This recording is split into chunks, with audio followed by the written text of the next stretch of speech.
காலையிலே இன்னைக்கு மீன் வாங்குவோமா நண்டு வாங்குவோமா அப்படின்னு பேசினா அதுக்கப்புறம் ஓகே இன்னொரு நாள் சமைச்சிக்கலாம் அப்படின்னு செல்வா வண்டிக்கு அனுப்பிட்டு நான் ரசம் வச்சு காய் எல்லாமே பொரிச்சிட்டேன். போய் கொஞ்ச நேரம் கூட ஆகலை, மீன் வாங்கிட்டு வரேன், தக்காளி வெங்காயம் கட் பண்ணி வைடின்னு சொல்கிறான்.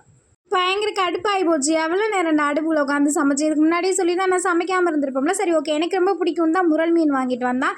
பரவாயில்ல நமக்கு பிடிக்கும் தானே வாங்கிட்டு வந்தான், ஒரு பக்கம் மனசு ஓகே அப்படின்னு சொல்லாலும் மீனை கொட்டி பார்க்குறேன். முரல் மீனுக்கு இதுக்கும் சம்மந்தமே இல்லை. இல்லை இப்படி தான் சென்னையில் கட் பண்ணுவாங்களா, இல்லை ஒரு கட் பண்ண தெரியாமல் கட் பண்ணியிருக்கானே தெரியல. எல்லாம் மொட்டை மொட்டையாக இருக்குது, மண்டையவே காணோம். எனக்கு அந்த முரல் தலை தான் ரொம்ப பிடிக்கும்.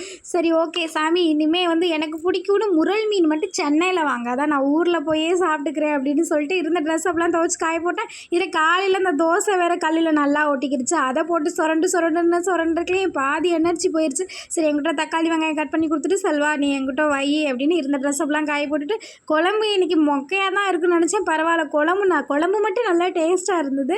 அப்படியே சாப்பிட்டுட்டு கொஞ்சம் நேரம் மூவி பார்த்துட்டு இருந்தோம். அப்புறம் செல்வாக்கு ட்ரிப்பு வந்துருச்சு அப்படின்னு கிளம்பிட்டான்.